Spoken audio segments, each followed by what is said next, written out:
আসসালামু আলাইকুম। PowerPoint pro basic থেকে এক্সপার্ট সিরিজের আজকের এই পর্বে সবাইকে স্বাগতম জানাচ্ছি। আমি মোহাম্মদ খোরশেদ আলম। আজকে আমরা দেখব পাওয়ারপয়েন্টের স্লাইডে আপনি কিভাবে ব্যাকগ্রাউন্ড অ্যাড করবেন, অর্থাৎ এখানে সলিড ব্যাকগ্রাউন্ড কীভাবে দিবেন, তারপর আপনার গ্রেডিয়েন্ট কীভাবে দিবেন, তারপর ছবি কীভাবে অ্যাড করবেন ব্যাকগ্রাউন্ড হিসেবে, এই বিষয়গুলোই আজকে আমরা দেখব। তো চলেন শুরু করা যাক আজকের ভিডিও।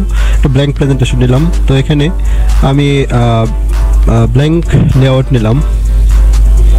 তো এখন এই যে ফরম্যাট ব্যাকগ্রাউন্ডে গিয়ে তারপরে যে আবার দেখাই আপনার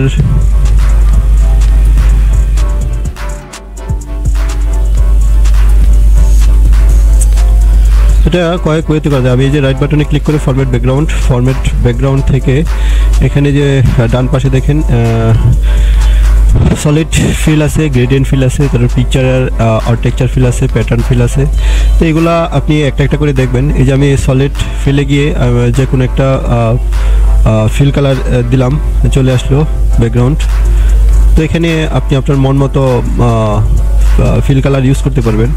আপনি কালার কোড হিসেবেও অন্য জায়গা থেকে আপনার নিজস্ব কালার কোড দিয়েও আপনি এখানে কালার অ্যাপ্লাই করতে পারবেন। Solid background, text line centre একটু বড় করে দেই, ফন্ট রকওয়েল, লেখাটা একটু বোল্ড করে দিলাম, তারপরে একটু ফন্টের সাইজ পরিবর্তন করে দিলাম, শেপ ফরম্যাট, সেন্টার মিডল। আরেকটা স্লাইড নেই, নিউ স্লাইড অথবা ডুপ্লিকেট স্লাইড। তো এখান থেকে এখন গ্রেডিয়েন্ট ফিল দিব। আমি গ্রেডিয়েন্ট ইউজ করার জন্য সাধারণত যে কোনো দুইটা কালার লাগবে, মানে কমপক্ষে দুইটা কালার। আপনি চাইলে বেশি ইউজ করতে পারবেন, তবে সর্বনিম্ন দুইটা কালার লাগবে গ্রেডিয়েন্ট অ্যাপ্লাই করার জন্য। এখন এই যে দেখেন আমি প্রথম কালার সিলেক্ট থাকা অবস্থায় কালার পরিবর্তন করলাম। এখন এখান থেকে আপনি এই যে ডাইরেকশনগুলো চেঞ্জ করতে পারেন। তারপরে এখানে রেডিয়াল আছে, লিনিয়ার আছে, রেক্টেঙ্গুলার, পাথ, এই যে পাথ, তারপরে আপনার যে রেক্টেঙ্গুলার এই পাথ। তো এক একটা আপনি এক এক রকম দেখতে আপনি আপনার স্লাইড অনুসারে আপনি এগুলা দেখে নেবেন। আপনার স্লাইডে যেটা লাগে আপনি সেটা ইউজ করবেন। তো আমি আপাতত এই যে লিনিয়ারটা রাখতেছি। তো এই যে এই ডাইরেকশনগুলো এখান থেকে চেঞ্জ করা যাবে। এখান থেকে আপনার কোনটা কতটুকু সেইটাও নির্ধারণ করা যাবে, যে কোন কালারটা, যে সাইজ ডিরেকশনটা চেঞ্জ করে দিলাম।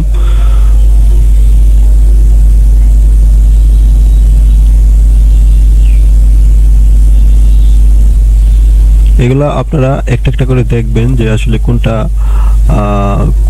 কেমন লাগে, অথবা আপনার স্লাইডের জন্য কোনটা উপযোগী সেটা দেখে নেবেন।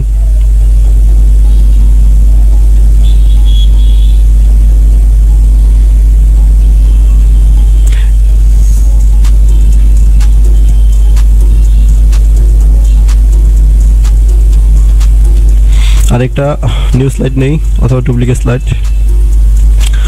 এখন এখানে দেখাবো কি পিকচার আর টেক্সচার ফিল দেখাবো।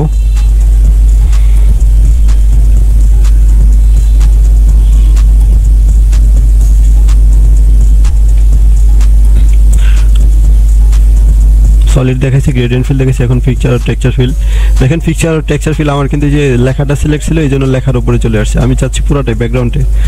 তো ব্যাকগ্রাউন্ডে আমার কম্পিউটারে সাধারণত কোনো পিকচার নাই, এই জন্য আমি আসলে ফ্রম এ ফাইল এখান থেকে দেখাতে পারতেছি না। আমার কম্পিউটারে তেমন কোনো পিকচার নাই, ঠিক আছে। তো আমি এটা দেখাচ্ছি যে স্টক ইমেজ থেকে দেখাচ্ছি। ওই একই আপনার কম্পিউটার থাকলে জাস্ট ওখান থেকে দিলে আপলোড হয়ে যেত। আমি যে স্টক ইমেজ থেকে দেখাচ্ছি, যে কোনো একটা পিকচার নেই। কোন পিকচারটা নিব? এটা নেই, দেখেন চলে আসছে, ব্যাকগ্রাউন্ড হিসেবে চলে আসছে।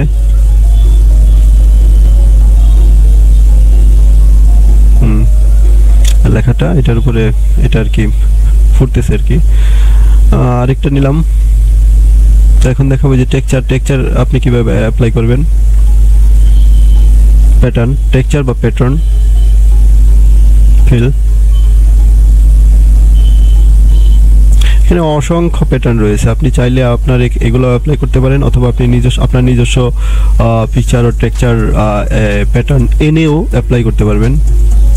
তো এই প্যাটার্নগুলো আপনার প্যাটার্নগুলোর যে বিল্ডিং প্যাটার্নগুলো রয়েছে এগুলোর কালার ডেকোরেশন আপনি চেঞ্জ করতে পারবেন ইচ্ছা করলে।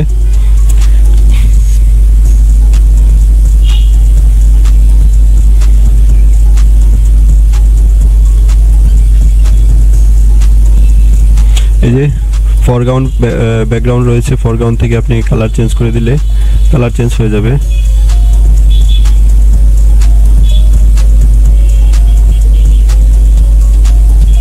সুন্দর লাগতেছে।